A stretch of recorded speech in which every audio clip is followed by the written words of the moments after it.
Hi, everyone. This is Ex-Mormons for Christ. And today this is the beginning of a multi-part series that has to do with the priesthood.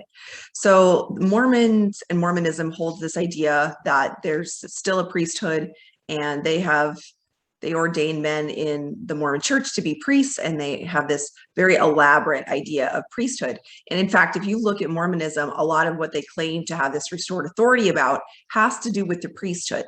And so I'm going to go through in several different messages, because it's going to take too long to do it in one message, go through the different points that actually are going to outline this biblical idea of a priest, the priesthood, what the priest's job was, why the Mormon church is wrong, how specifically it's wrong, using the Bible as our resource, as always. Okay, so I'm just going to pray that you guys have ears that will hear and eyes that will see that Jesus Christ is both Lord and Savior.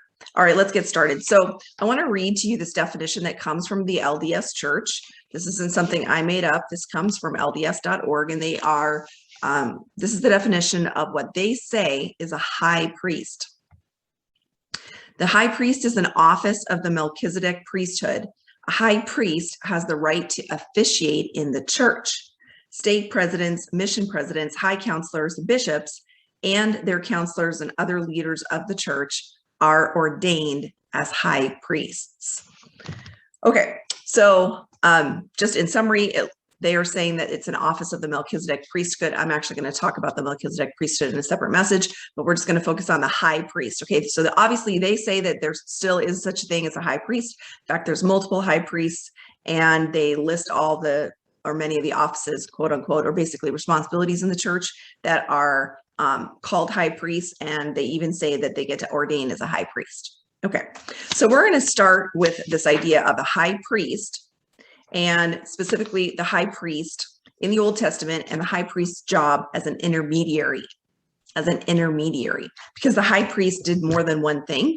So I'm going to cover this very first responsibility of the high priest as an intermediary. We're going to start at Exodus chapter 19. If you want to follow along, this is verse 6. Let's see what the Bible says about this. First of all, it says in Exodus 19, verse 6, God says, "You will be for me," speaking to the Israelites, "you will be for me a kingdom of priests and a holy nation. These are the words you are to speak to the Israelites." End quote. So God is saying to the Israelites, you are going to be a kingdom of priests. Okay. But then if you follow along in that chapter, think about it. Okay, God's saying the Israelites are going to be a kingdom of priests. But then why does he say in Exodus 19:9, he says, "I'm going to come to you in a dense cloud so that the people will hear me speaking with you and will always put their trust in you." Verse 12, "Put limits for the people around the mountain and tell them, be careful that you do not approach the mountain or touch the foot of it. Whoever touches the mountain is to be put to death." Verse 24, the Lord replied, "Go down and bring Aaron up with you." So Aaron is Moses' brother. He says, go and bring Aaron up with you. Aaron is the high priest. "But the priests," meaning the other priests, "and the people must not force their way to come up to the Lord, or he will break out against them." So on the one hand, if God is saying you're going to be a kingdom of priests, and on the other hand, he says, put limits on the people so that they don't all come up into my presence as I come down on this holy mountain, then how do we reconcile that, right? Well, listen to what it says.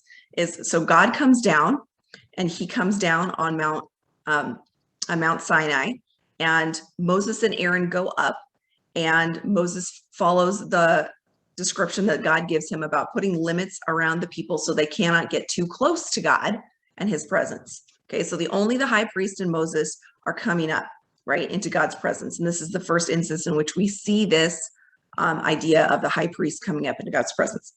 It says Exodus verse 20, chapter 20, verse 18. Listen to what how the people responded to God's presence. "When the people saw the thunder and lightning and heard the trumpet and saw the mountain in smoke, they trembled with fear. They stayed at a distance and said to Moses, 'Speak to us yourself and we will listen, but do not have God speak to us or we will die.'" So this clearly sets up why I'm saying that one of the roles the Bible says one of the roles of the high priest is as an intermediary into God's presence. Okay, so this was the account, like I said, of Moses and Aaron going up to Mount Sinai and meeting with God on the mountain. But the point of this is that you can see that Aaron, as the high priest, is the only one who goes up, and he is capable of basically surviving being in the holiness and the presence of God. But the presence of God is so holy and so powerful that because the rest of the people were not capable, pure enough to be able to enter into his presence, even the people said, listen, we need you to be an intermediary. Okay, you go and you listen to God and then speak to us, but we're not going to try and go into God's presence directly. So the high priest is an intermediary. He is seen by the Israelites as someone that they could go to for help when they needed to approach God for God's direction, for their decisions. Also, the high priest is an intermediary for God's covering over, and I'm going to be specific here, covering over, covering over their sin so that God would not punish them for their sin.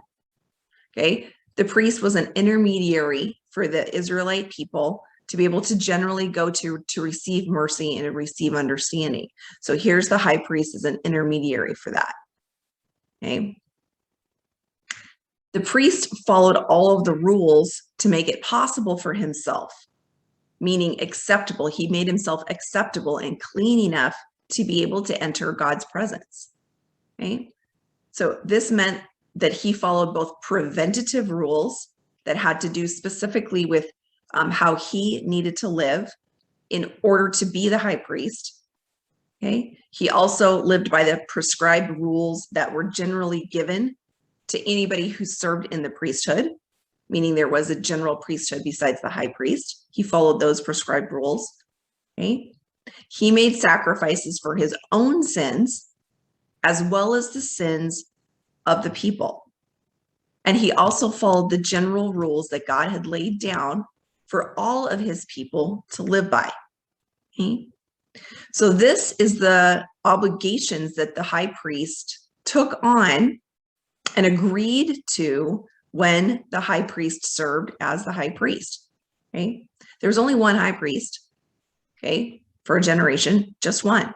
So in this period that I'm reading to you about, Aaron is the first high priest. Notice there in that verse that it says, verse 24 there back in Exodus 19,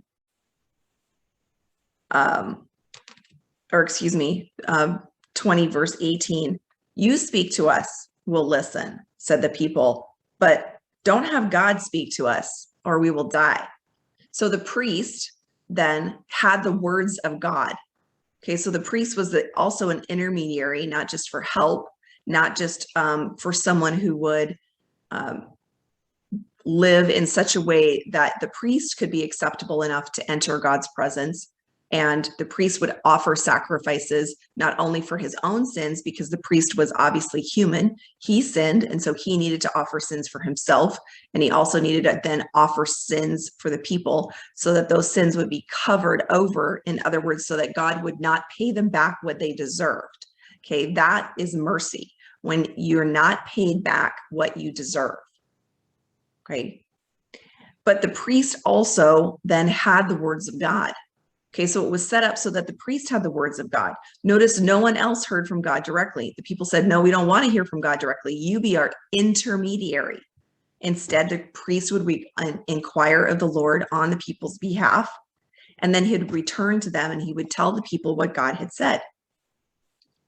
This is because the Israelites recognized God's utter holiness and the fearsome event of stepping into God's presence, and the fact that the fearsome power of God and his utter holiness could literally kill them. Okay. Also, as an intermediary, the priest made sin offerings, but we're going to talk about that in a separate lesson. But let's continue to focus on this idea of the priest as an intermediary. So up until Jesus Christ, the Israelites had a priest. Notice that it's as an intermediary, a single priest per generation. that priest had to abide by all of the codes of conduct and the regulations God had laid down for the Israelite people in general, for the priesthood specifically, and even more specifically, being the high priest. Also, as the high priest, that man did not live perfectly, right? He was sinful, and so he had to offer sacrifices for his own sins, so he would be seen by God as clean enough to be able to enter into God's presence. And he also had to then be the intermediary and offer the sacrifices for sin for all the other people, because they weren't entering God's presence to offer those sacrifices. The high priest was going in and offering those sacrifices on behalf of the people. Okay, so and remember, the high priest was also the intermediary for help in time of need. Okay, so the priest would, because he was able to understand how weak everybody was, because he too was weak, then he would be able to be that intermediary and be able to be a source of help, intermediary help. Okay, so then let's look at Hebrews chapter. We're going to start with Hebrews 8, verse 6. It says that Jesus is the high priest. So when Jesus came to earth, that he was the high priest. And it says in 8, verse 6, quote, "But in fact, the ministry that Jesus has received is as superior to theirs referring to the previous high priest, as the covenant of which he is a mediator is superior to the old one, since the new covenant is established on better promises." Okay, so let me break that down. So it says that, okay, Jesus is a mediator, but in contrast to the previous high priests, he's a mediator of a new covenant, and the new covenant is superior. And then it continues to talk about how Jesus in his high priesthood is different than all the other high priests that have been up to that point, up to the point that Jesus came to earth. So let's go through these same roles and responsibilities of the high priest as an intermediary, and let's learn how Jesus is superior in all of these different aspects of the high priest as an intermediary. First, let's go back to this idea of the high priest as an intermediary in terms of help and aid. Jesus, as our help and our sympathizer, is different than the Old Testament priests because, first of all, he was without sin. All the other high priests were sinners. Jesus is different because he was without sin. Hebrews 4, verse 15. "For we do not have a high priest who's unable to empathize with our weaknesses, but we have one who's been tempted in every way, just as we are, yet he did not sin." So that's one difference, is that Jesus is a high priest, comes along, and he lives a sinless life as a high priest, the only high priest to have ever lived a sinless life. Okay, so Jesus comes along and his priesthood starts to look completely radically different in that single one thing. But let's keep going, because there's other ways that it is superior and radically different. Jesus, unlike all other high priests before him, didn't have to offer sacrifices for his own shortcomings. Okay, nor, think about it, did he have to follow all of those rituals that I discussed with you that were preparation for him to become acceptable to go into God's presence. Remember how I said that there were all of these prescribed rules and regulations, and the high priest had to follow all of them. Well, Jesus did not have to do that. Okay, he did not have to follow those rules of preparation in order to become acceptable to enter into God's presence, because he was already acceptable to enter into God's presence. However, let me point out to you that just as the high priest in the Old Testament offered sacrifices, those sacrifices were sin offerings, blood sacrifices, sacrifices of animals, and other things that were required. Jesus did offer sacrifices, but they weren't like blood sacrifices. Okay, but he did offer sacrifices just as a high priest was required to. So that makes us question, well, what were they? It says in Hebrews 5 verse 7 what they were. It says, quote, during the days of Jesus' life on earth, he offered up prayers and petitions with fervent cries and tears to the one who could save him from death. And he was heard because of his reverent submission.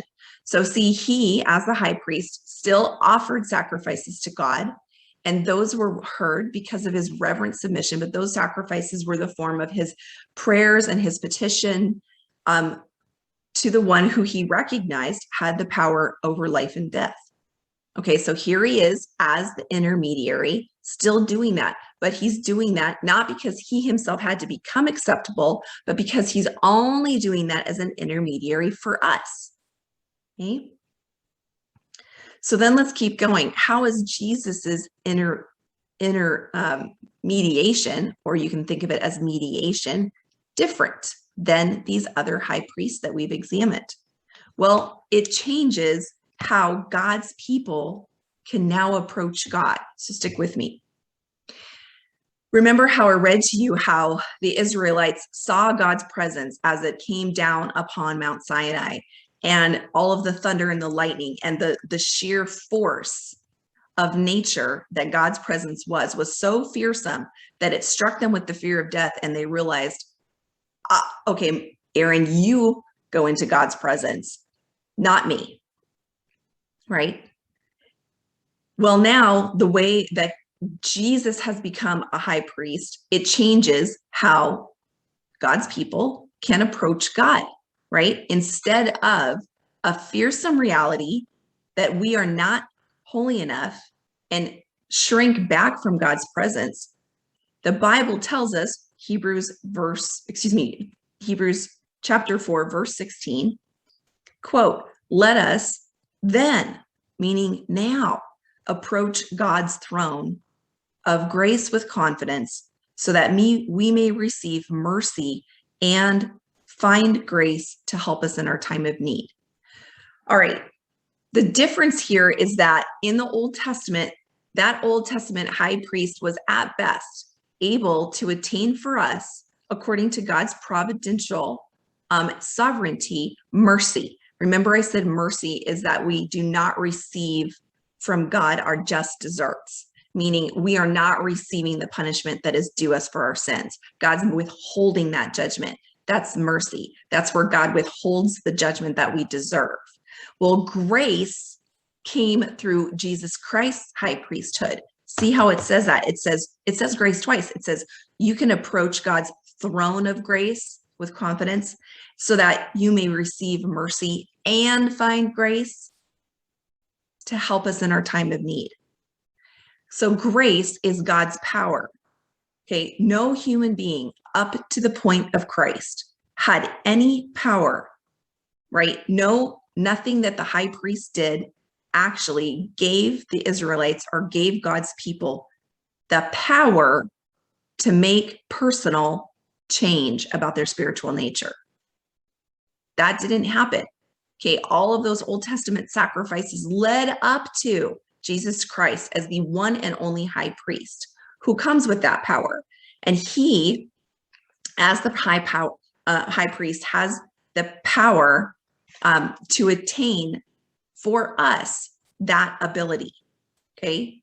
So second, then it changes the way that Jesus as our high priest sourced that ability. So rather than the high priest on a daily basis or a monthly basis or an annual basis having some limited effect, right? Some repetitive, temporary acceptance into God's presence, it says in Hebrews 5:9, quote, and once made perfect, he, meaning Jesus, became the source of eternal salvation for all who obey him. So it changed that acceptance. Remember, I said as the intermediary, the high priest obtained for the people a level of acceptance into God's presence and a level of mercy.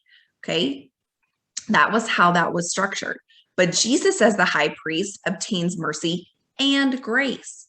And so that grace gives us confidence to enter into God's presence on our own. We don't have to be fearful. Like we saw the Israelites were so fearful because of God's power and his holiness. Now God's still that powerful and that holy. But see, so God's the same, but what's changed is our right ability, our acceptance into God's presence. So Jesus, I want you to remind yourself as the Son of Man, serving as the high priest. Okay, so think about this. Again, the high priest as a man. So Jesus serving as a man, sinless, perfect, the only sinless and perfect high priest obtained for us that. He obtained that grace for us. Okay, so he became the source of that acceptance.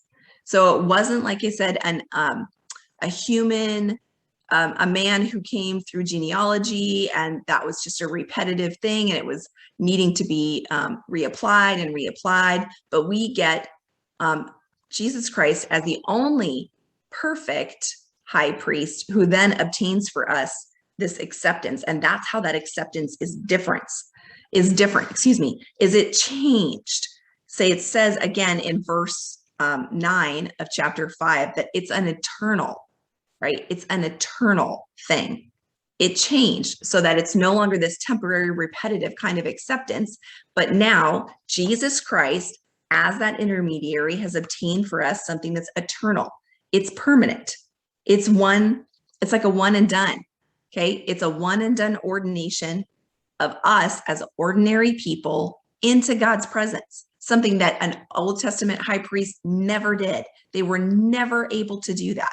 One more time, Jesus Christ is our high priest in his one and done as the high priest, obtained for us that kind of acceptance where we are now able to do the same thing that only the high priest could do, which is come into God's presence and find absolute full acceptance, right? So it's us as ordinary people.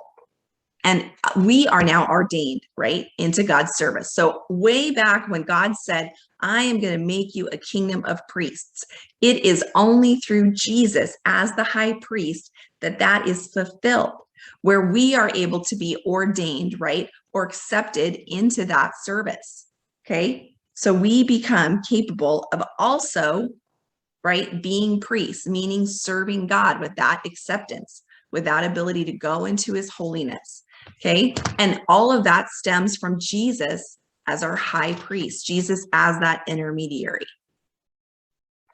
Not the Old Testament high priests. All they were a prelude. Okay, the Old Testament, what is concealed in the Old Testament is revealed in the New Testament. You've probably heard that. So in this case, that's the exact same thing, right? This is a pattern of what was to come through Christ, the Old Testament priesthood, and that high priest in particular as our intermediary. That was just a pattern, a foreshadowing of what was going to be a one and done, once and for all, that came through Jesus when Jesus fulfills the role of high priest. Okay, so I want to wrap this up by outlining all of the differences and really the reasons why the Mormon priesthood about this idea of an intermediary is wrong. And then we're going to move on in our next message, and we're going to look at the other aspects of priesthood, because there's like 5 different, at least, major aspects of priesthood that the Mormon church is wrongly twisted. And I want to get that all corrected in you guys' mind so that you can understand this. Okay, this is significant, right? Okay, so here's all of the things that are wrong. First of all, the Mormon definition says that it comes as an office of the Melchizedek priesthood. Okay, well, it doesn't. Okay, Aaron, Moses's brother, was the source of what's called the Aaronic priesthood. Okay, so it's not the Melchizedek priesthood. And I'm going to cover the entire Melchizedek priesthood and all of that in, like I said, a separate lesson. Okay, because there is such a thing. But all of this idea of the high priest is an intermediary, the one who offered up sacrifices for sins, the one who was the source, the go-to source when you needed God's mercy.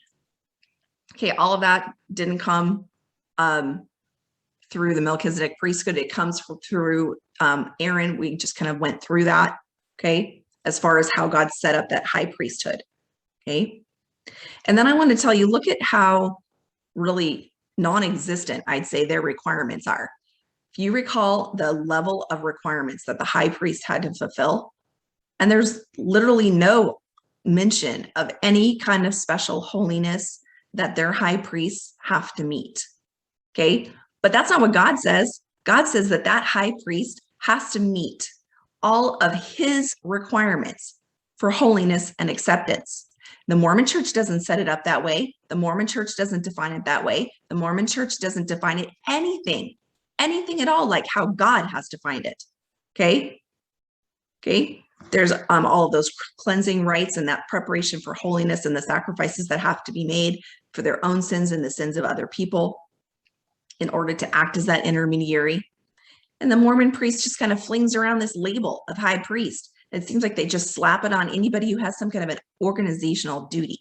And really the reason that is because that's how they operate. Right? The Mormon church just is really a business, and it just operates like a business. And so if you have some kind of organizational role, well, we're just going to ordain you as a high priest too. And you just slap on the title, but it has nothing to do with the way that God set it up.